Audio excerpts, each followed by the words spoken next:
धेरै दिनदेखि देखिरहेको छौँ तपाईँ एउटा सिमफेडको चेयरम्यान भएर पनि आफ्नो एउटा सरकारी वाहन छोडेर तपाईँ एउटा प्राइभेट गाडीमा हिँड्नु भएको छ। यसको पछाडि के छ? फर्स्ट अफ अल है म हाम्रो भारतका प्रधानमन्त्री श्री नरेन्द्र मोदीज्यूलाई उहाँको जुन चाहिँ इनिसिएटिभ छ है एउटा हामीलाई एउटा जुन चाहिँ उहाँले एउटा जुन चाहिँ उहाँको आफ्नो सिक्युरिटी घटाएर है 50% सिक्युरिटी घटाएर उहाँले जुन चाहिँ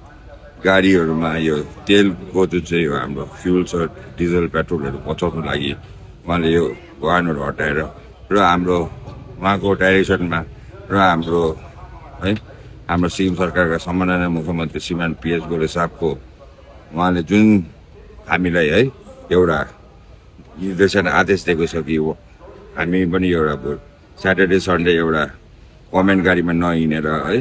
र एउटा ट्याक्सीतिर हिँडेर सबैजना एउटा जति शब्द छेउमा छ भने जति शब्द हिँड्दै गएर पुगेर जुन चाहिँ उहाँले अस्ति एउटा जुन चाहिँ स्टार्टिङमा हाम्रो सम्माननीय मुख्यमन्त्री साहबले जुन चाहिँ उहाँ माथि मितोगाङदेखि मुनि मनन केन्द्रसम्म जुन चाहिँ हिँडेर आयो उहाँले एउटा जुन चाहिँ एक्जाम्पल सेट गर्यो र आजको दिनमा हामी पनि उहाँकै डाइरेक्सनमा उहाँकै निर्देशनमा हामी फलो गरेर है एउटा जुन चाहिँ आज भारतमा एउटा अब पेट्रोलको समस्या आउँछ भनेर जुन चाहिँ हामीले यो हाम्रो सम्माननीय मुख्यमन्त्री साहबले जुन चाहिँ आदेश उहाँको निर्देशन छ त्यसलाई हामी पालन गरेर आजको दिनमा हामी म यही फलो गरेर आजको दिन अस्तिदेखि म जुन चाहिँ उहाँले भनेको दिनदेखि म आजको बाइकमा हिँडिरहेको छु र जुनै प्रोग्रामहरू जेसुकै म बाइकमा आइरहेको छु र म अफिस जाँदा म बाइकमै जान्छु है किनभने मेरो अलिकति डिस्टेन्स राम्रो छ र जहाँ प्रोग्राम टाढा प्रोग्राम हुँदाखेरि म त बाइकमै जाने गर्छु र नजिक प्रोग्राम हुँदाखेरि म हिँडेर जाने गर्छु किनभने म हाम्रो सम्माननीय मुख्यमन्त्री साहबको है उहाँको जुन चाहिँ सोच छ उहाँको जुन चाहिँ उहाँको एउटा है उहाँले जुन चाहिँ एउटा हाम्रो सिक्किमवासीहरूलाई जुन चाहिँ भनेर उहाँको निर्देशन आदेश फलो गरेर सिटमा राखेर म उहाँको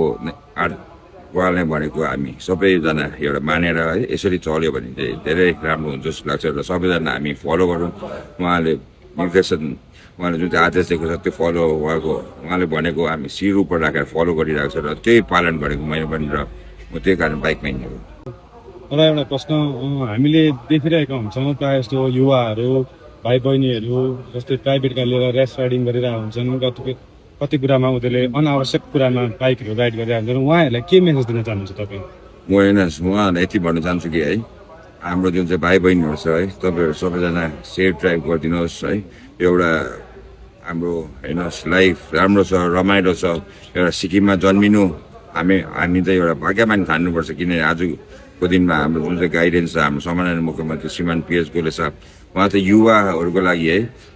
उहाँ एउटा लिडर भएर है एउटा सोच भएर हाम्रो हेर्नुहोस् हरेक क्षेत्रमा हेर्नुहोस् अब यो जुन चाहिँ हाम्रो यो कलाकारहरू सम्मेलन जुन चाहिँ भयो हेर्नुहोस् यति साह्रो ठुलो भव्यले अब हाम्रो सोनु सुद ज्यू जस्तो है एउटा एक्टर एउटा सोसल वर्कर उहाँहरू आएर एउटा नेपालबाट यत्रो ठुलो ठुलो आर्टिस्टहरू आएर विभिन्न जग्गाबाट आएर उहाँहरूले पनि यति साह्रो एप्रिसिएट गरेर गयो कि यस्तो कार्यक्रम चाहिँ कलाकारलाई चाहिँ यतिको इज्जत सम्मान चाहिँ इन्डियाको कुनै स्टेटमा गरेको पनि देखेको छुइनँ भनेर म उहाँसित हाम्रो सोनु सुदसित कुरा गर्दा पनि उहाँले यही भन्नुभयो कि है यहाँ त कलाकारहरूलाई त यति साह्रो इज्जत सम्मान दिँदो रहेछ फर्स्ट टाइम मैले इन्डियाभरिमा पनि यस्तो खाले सरकार देखेँ कि है हाम्रो कलाकारहरूलाई पनि यहाँसम्म पुऱ्याएर इज्जत सम्मान दिने र हाम्रो भाइ बहिनीहरूलाई यसरी सेफ राइड गरिदिनुहोस् सेफ ड्राइभ गरिदिनुहोस् है जतिजना हाम्रो भाइ बहिनीहरू छ है र भोलिको दिनमा हाम्रो तपाईँहरू फ्युचरमा तपाईँहरू सबैजना राम्रो बाटोमा लागेर है नसाको लतमा नपरेर हामी सबैजना सिक्किम अघि बढाउने काम गरौँ हामी सिक्किमलाई कसरी अघि बढाउँछ हामी सबैजना मिलेर अघि बढाउँ र तपाईँहरूको अब हामी एउटा मेन्टल हेल्थ इस्युको पनि हामी एउटा प्रोग्राम गर्नु आँटेको छ र त्यसको चिफ प्याटर्न म हो र हाम्रो एउटा जुन चाहिँ संस्था छ हाम्रो है हामी सबै मिलेर एउटा गर्नु आँटेको छ रन भन्ने है हामी सबैजना मिलेर मेन्टल हेल्थ इस्युको बारेमा र हामी सबैजनासित एकैजनासित कोअर्डिनेट गरेर हामी उहाँहरूको के छ सबैसित भेटघाट गरेर यसरी हामी अवेरनेस प्रोग्राम गर्नेवाला छौँ र त्यति बेला पनि तपाईँहरू सम्पूर्ण जसको है तपाईँहरूको प्रब्लम छ के छ तपाईँहरू आएर हामीलाई सम्पूर्ण गर्न सक्नुहुन्छ र यो कार्यक्रम हामी जतिभन्दा छिटो गर्ने किनभने हाम्रो जतिजना भाइ बहिनीहरू जुन चाहिँ हाम्रो डिप्रेस भएको भाइ बहिनीहरू छ जतिजना हाम्रो भाइ बहिनीहरू नसाको लतमा परेको छ उहाँहरूलाई हामीले है एउटा हात तान्ने काम गर्नु लागि हामीले यो प्रोग्राम राखेको र फ्युचरमा पनि हामी है हाम्रो सामान्य मुख्यमन्त्री साहबको डाइरेक्सनमा है उहाँको भिजनमा है नसामुक्त सिक्किम जुन चाहिँ नसामुक्त सिक्किम छ हामी यही अभियानलाई फलो गरेर हामी एक दिन न एक दिन अवश्य नसामुक्त सिक्किम हामी जरुर पर्नुहुन्छ हामीलाई है र जति जतिसक्दो तपाईँ हामी सबैजना है सर्ट डिस्टेन्स अनि हिँडौँ अननेसेसरी हामी के काम परेको छैन भने यो ड्राइभमा घुम्ने यताउता नगर्नु के इमर्जेन्सी छ भने चाहिँ है तपाईँले गाडी चलाएर स्टे गर्नु सक्नुहुन्छ र सानो त्यो वकिङ डिस्टेन्स छ भने अलिकति है हामी तपाईँलाई हामी सबै मिलेर सेभ गरौँ फ्युल र फ्युचरमा पनि हामीलाई है गाह्रो नपरोस् भनेर म त्यही भन्न चाहन्छु थ्याङ्क यू